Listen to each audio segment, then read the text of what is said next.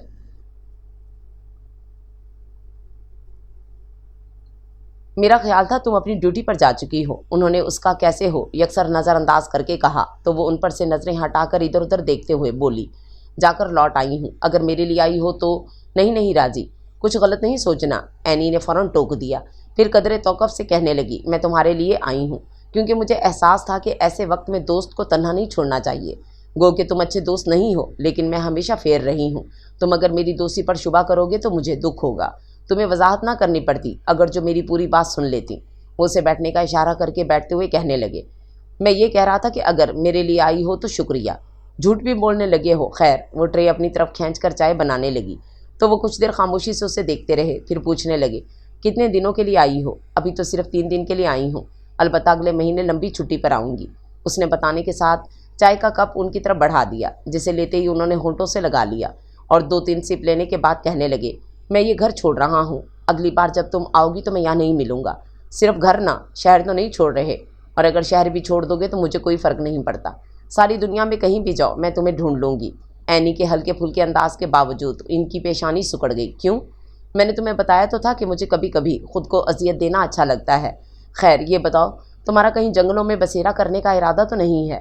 وہ کیا ہے کہ ایک کٹیا بنا کر درویشوں کی طرح۔ شٹ اپ اینی، تم اگر میرے لیے کوئی اچھی بات نہیں سوچ سکتی تو پلیز تنہا چھوڑ دو، انہوں نے بہت ضبط سے کہا تو وہ کندھے اچکا کر بولی، تمہارے لیے اچھی بات یہ ہے کہ تم فوراً سے پیشتر شادی کر لو، گھر بدلنے یا شہر چھوڑنے سے کچھ نہیں ہوگا، یہاں بھی تنہا ہو وہاں بھی تنہا ہوگے، جبکہ تمہیں ایک ساتھی کی ضرورت ہے جو تمہارے دکھ شیئر کر سکے۔ آخر کب تک کہ تم اس حقیقت سے انکار کرتے رہو گے؟ بوڑھے ہو جاؤ گے راضی تو کوئی پوچھے گا بھی نہیں۔ اچھا، وہ طنزیہ ہنسے، اور تمہارا اپنے بارے میں کیا خیال ہے؟ مجھے پوچھنے والے بہت ہیں، ماں باپ، اور اگر خدا نہ خواستہ وہ نہیں رہے تو بھائی بھابھیاں، ان کے بچے، پھر بہنیں بھی، گو کہ اپنے گھروں کی ہیں پھر بھی میرا خیال رکھتی ہیں، اور مجھے سب ایک ساتھ چھوڑ گئے۔ انہوں نے تلخی سے ہونٹ بھینچے تھے۔ ہاں، اینی نے ہاں کی صورت گہری سانس کھینچی تھی۔ کتنا عجیب سا لگتا ہے راضی، سب ایک ساتھ چلے گئے۔ رضا، شیری، ماما، سنو، رضا کو کیا ہوا تھا؟ وہ تو ابھی بہت کم عمر تھی، بس اس کی کم عمری ہی اسے لے ڈوبی، بلکہ اس کے ساتھ سب کو۔ اگر وہ سمجھدار ہوتی تو نہ خود جاتی نہ کسی کو جانے دیتی۔ انہوں نے کچھ بے دھیانی میں کہا تو اینی چونک کر بولی، کیا مطلب؟ مطلب یہ کہ اب ہمیں کسی اور موضوع پر بات کرنی چاہیے، یا چلو پہلے ناشتہ کر لیں۔ وہ بہت سنبھل کر اٹھ کھڑے ہوئے۔ پھر کتنے بہت سارے دن گزر گئے۔ اینی تیسرے دن ہی چلی گئی تھی، اور ان کا نئے گھر کی سیٹنگ اور اس میں شفٹ ہونے تک کا دھیان بٹا رہا۔ اس کے بعد جب وہی معمولات شروع ہوئے تو انہیں احساس ہوا کہ اینی ٹھیک کہتی تھی، وہ گھر بدلیں یا شہر چھوڑیں، رہیں گے تنہا، یعنی کوئی فرق نہیں پڑا تھا۔ وہی تنہائیاں تھیں جن میں یادوں کے ناگ پھن پھیلائے انہیں کی طرف لپکتے تھے، اکثر ساری رات آنکھوں میں کٹ جاتی، اور دن میں خود کو مصروف رکھنے کی ہر کوشش ناکام ہو جاتی۔ اس حقیقت کو تسلیم کرنا پڑا کہ زندگی یوں نہیں گزر سکتی، کوئی ہمدم ہم نوا ہونا چاہیے، اور انہیں پہلا خیال اینی کا آیا۔ لیکن اس کے ساتھ ہی اس کی بات یاد آئی تھی، مجھے لگتا ہے راضی کسی دن اچانک ٹھوکر سے تمہارا سارا غرور چکنا چور ہو جائے گا، پھر تم جھولی پھیلا کر رحم کی بھیک مانگتے نظر آؤ گے، اور میں دعا کرتی ہوں جس سے تم رحم کی بھیک مانگو وہ تمہاری طرح ظالم ہو۔ اس کے ساتھ ہی انہوں نے اس کا خیال جھٹکنے کی کوشش کی، لیکن وہ جو اب تک اپنا آپ نہیں منوا سکی تھی، اس مقام پر جانے کیسے ان کی ہر سوچ پر حاوی ہو رہی تھی، شاید اس لیے کہ وہ اس موقع پر ان کے پاس موجود ہوتی تھی جب وہ کسی اچھے دوست کی اشد ضرورت محسوس کرتے تھے، پھر اس کے ساتھ ان کی انڈرسٹینڈنگ بھی تھی جسے وہ نظر انداز نہیں کر پا رہے تھے، اور اس کے ساتھ انہیں اپنا غرور بھی بے حد عزیز تھا، اس لیے کافی دن انہیں سوچنے میں لگ گئے۔ اس کے بعد بھی اینی کے پاس یوں گئے تھے جیسے اس پر احسان کر رہے ہوں، بہت ظلم کر لیا میں نے تم پر، سوچتا ہوں اب بس کروں، تھک گئے ہو؟ وہ ہنسی، نہیں، مجھے تمہارا خیال آیا، تم تھک گئی ہوگی، وہ کہہ کر فوراً بات بدل گئے، تم بھی چھٹی پر آئی ہو، اور کتنا عرصہ رہوگی؟ بس اب تو 10 دن رہ گئے میری چھٹی ختم ہونے میں، اس نے بتایا تو وہ قدرے رک کر بولے، اور اگر میں کہوں ہمیشہ کی چھٹی لے لو، یعنی چھوڑ دو جاب، تو میں تمہاری بات نہیں مانوں گی۔ وہ فوراً بولی تھی، کیوں؟ کیونکہ میں ایگریمنٹ کر چکی ہوں، زندگی بھر کا ایگریمنٹ۔ وہ اٹھ کر دوسرے کمرے میں چلی گئی، کچھ دیر بعد واپس آئی تو اس کے ہاتھ میں سفید رنگ کا لفافہ تھا، ان کی طرف بڑھا کر بولی، یہ میرا ایگریمنٹ ہے۔ انہوں نے نہ سمجھنے والے انداز میں لفافہ کھول کر اپنی طرح کا کوئی کاغذ نکالنا چاہا، لیکن جگمگاتا ہوا شادی کا کارڈ ہاتھ میں آ گیا، جس پر ایک نظر ڈالنے کے بعد انہوں نے اسے دیکھا تو وہ مسکرا کر بولی، میری لمبی چھٹی اسی سلسلے میں تھی، بہت دنوں سے میں تمہارے پاس آنے کا سوچ رہی تھی، لیکن کیا کروں، وقت ہی نہیں ملتا، اصل میں ساری شاپنگ میں خود ہی کر رہی ہوں۔